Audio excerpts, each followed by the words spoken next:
Breaking. Rolex just announced their 2025 price increases, some models jumping 8% overnight. Patek Philippe's new limited edition sold out in minutes at $180,000 each. Swiss luxury watches are making headlines again, but tonight we're taking you inside the secretive world where these timepieces are born.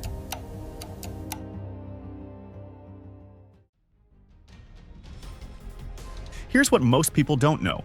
Switzerland almost killed its own watch industry. In the 1970s, Japanese quartz watches were so accurate and cheap that Swiss watchmakers were going bankrupt by the hundreds. Rolex, Omega, Patek Philippe, legends on the brink of extinction. But instead of surrendering, they did something brilliant. They stopped competing on accuracy and started selling dreams.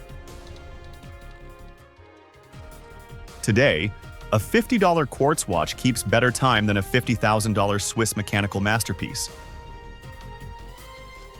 Yet Swiss watches outsell everything else in the luxury market. Why? Because Swiss watchmaking isn't about telling time, it's about capturing eternity.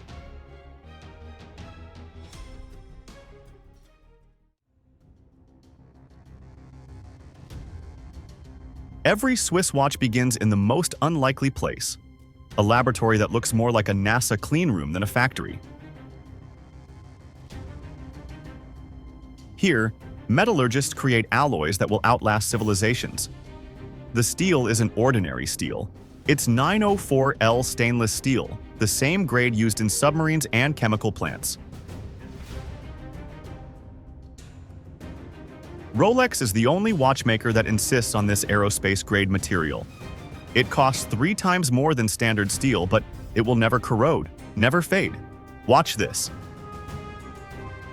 A single watch case starts as a solid block of steel weighing 200 grams.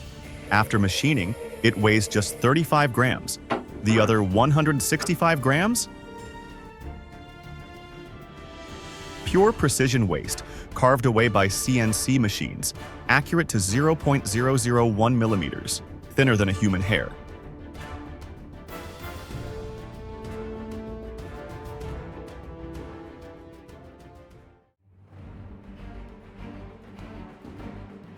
Now comes the soul of Swiss watchmaking, the movement.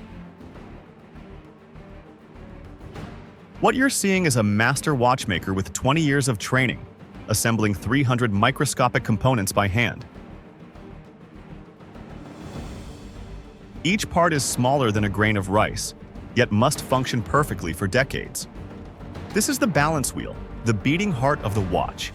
It oscillates 28,800 times per hour, 691 million times per year. Over a lifetime, that's 25 billion precise beats. The tolerance for error? 0. The most complex Swiss movements take 6 months to complete. One watchmaker, one movement, one masterpiece. Patek Philippe has movements so complicated they require PhD-level engineering degrees to understand. Some have over 1,000 parts working in perfect harmony.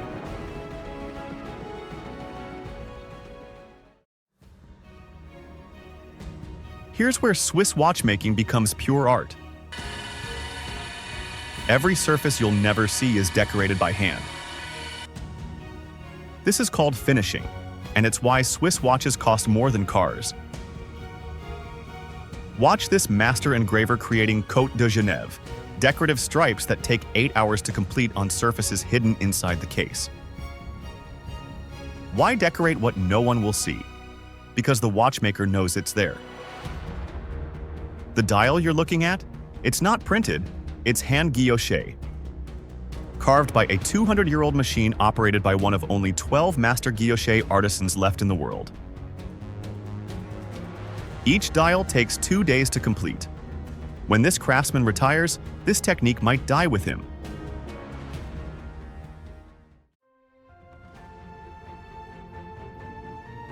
Before any Swiss watch leaves the manufactory, it faces trials that would break lesser timepieces. Shock tests, temperature extremes from -20 degrees Celsius to +70 degrees Celsius.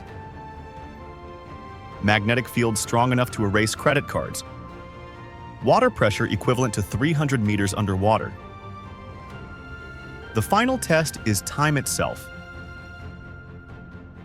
Each watch runs continuously for weeks, while precision instruments measure every tick. At Rolex, this process takes a minimum of 11 days. At Patek Philippe, some complications are tested for months. Only when a watch proves it can keep perfect time under perfect conditions and impossible conditions does it earn the right to be called Swiss-made.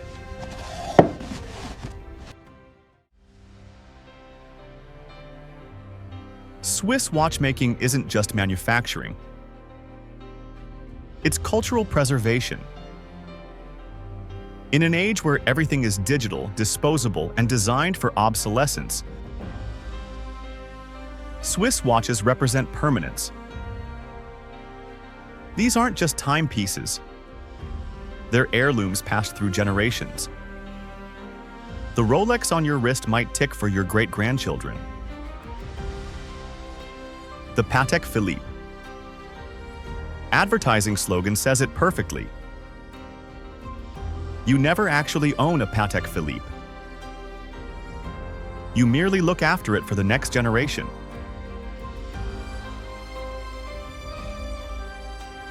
In boardrooms and space stations, on movie screens and royal wrists, Swiss watches have become symbols of human achievement.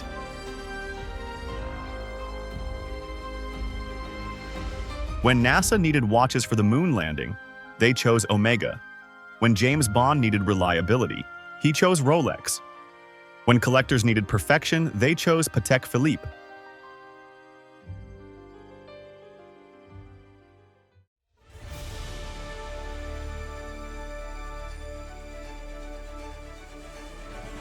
So the next time Swiss watch prices make headlines, when Rolex raises prices again, when Patek Philippe creates another masterpiece that sells for hundreds of thousands, remember what you've seen here tonight. This isn't just news. This is the continuation of a 500-year tradition where human hands still triumph over machines, where perfection isn't programmed but practiced, and where time isn't just measured, it's mastered. In a world racing toward tomorrow, Swiss watchmaking reminds us that some things are worth preserving forever.